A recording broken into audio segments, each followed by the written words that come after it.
Ustedes son capital humano. Ustedes y yo somos capital humano. Fíjate que lo humano es el apellido. Ustedes son capital.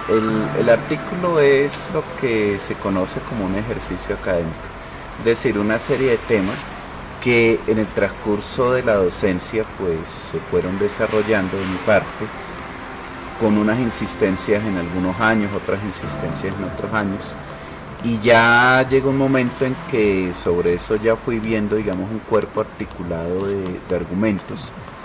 Y yo allí hablo de tres núcleos, los llamo el núcleo económico, el núcleo político, el núcleo ideológico o cultural, si te quieres en términos más amplios. El núcleo central, digamos el principal, es el núcleo económico, por una sencilla razón. La sociedad que actualmente tenemos, que es una sociedad que se empieza a configurar de manera más fuerte hacia el siglo XVIII, siglo XIX en Europa, pero esto ya viene caminando desde el siglo XV-XIV. El núcleo central de cómo se piensa, se articula y se mueve la sociedad es un núcleo, yo lo llamo de tipo económico formal, es decir, un asunto donde todo gira en torno a lo que se llama rentabilidad de capital. Por eso es el núcleo fundamental, no es que sea el único, pero sí es un núcleo absolutamente fundamental, porque de ese núcleo poco a poco las sociedades, en especial las nuestras actuales, se han hecho debitarios. La idea obsesiva, la idea central, la idea que rige no solamente a nivel macro las sociedades, sino incluso a nivel cotidiano, que es una idea muy diluida en la cotidianidad de las personas, es que hay que generar algún tipo de rentabilidad. El núcleo político es muy sencillo. Las formas políticas se van adaptando a la regulación social en términos de que esta regulación social sirva justamente para ese objetivo fundamental, que es acrecentar tasas de rendimiento de capital. Toda la sociedad, en la medida de sus mecanismos políticos, se piensa no tanto para favorecer poblaciones concretas, sino para crear legislaciones que puedan permitir el libre flujo de capitales, fundamentalmente.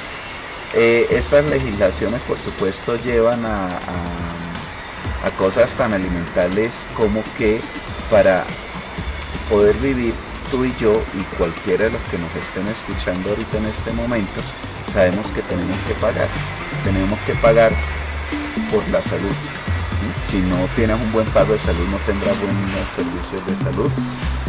Ustedes están pagando por educarse. Si ustedes no tienen recursos económicos o su familia no genera suficiente renta de capital, pues nada, ustedes no estarán por ahí haciendo cualquier otra cosa menos una entrevista de esto. Tenemos que pagar por tomar agua, eso es absurdamente terrible. Incluso tenemos que pagar, uno no lo sabe, pero tenemos que pagar por respirar. Ustedes y yo sabemos que en Bogotá el aire está absolutamente podrido. Salimos de Bogotá, sí, pero porque tenemos los recursos para salir de la ciudad. Es decir, estamos pagando indirectamente por buscar aire puro, que no lo tenemos, por ejemplo, en Bogotá. Todo se paga. Si tú no tienes cómo pagar, te fregaste. Pero todo esto es, digamos, una forma política que ha logrado pues generarse a partir de esta necesidad de crecimiento constante. Ahora, hay que convencer a la gente de eso, el aspecto ideológico, por supuesto. Los mecanismos de convencimiento que ustedes estudian comunicación social me contaban, seguramente ustedes en algún momento entrarán en áreas de mercadeo, ¿cierto? Y el mercadeo fundamentalmente siempre te va a decir que lo que tienes es poco. Y por eso debes estar constantemente cambiando, consiguiendo productos, etcétera, etcétera, porque ahí se va tu identidad en la obtención de ciertos productos que se vuelven como una especie de fetiche, donde tú depositas tu posibilidad de existir, de ser, de estar reconocido, de tener vínculos sociales. Si no tienes esos productos, sencillamente no existes, ni eres ni absolutamente nada. Pero es una imposición, digamos, salvadora. Es decir, siempre aparecen todas estas medidas que ayudan a la generación o al movimiento del gran capital y que siempre están perjudicando a muy buena parte de la población, siempre aparecen con la excusa de arreglar una situación que solamente ellos pueden arreglar. Y ahí es donde aparece o empieza a aparecer la figura del Mesías o la figura de un Dios. Esto ya no es una discusión de la sociedad civil y de la sociedad política, sino un mensaje traído, digamos, por cierto tipo de élites, por cierto tipo de pensadores absolutamente brillantes y absolutamente convencidos de que lo suyo es la solución que debe imponerse a las buenas o a las malas, porque es la única solución, y cuando existe una única solución, otras posibles soluciones son inhumanas. Ellas son la única humanidad posible. Aparece lo religioso. Y cuidado, utilizo la palabra religioso en sentido negativo.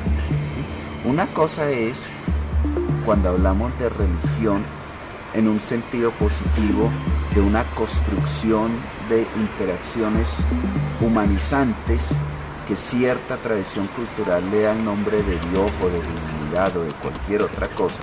Y otra cosa, en sentido negativo, hablando de religión, es cuando se instituyen y se imponen ciertos dogmas que son los que deben regir la sociedad porque son una verdad revelada.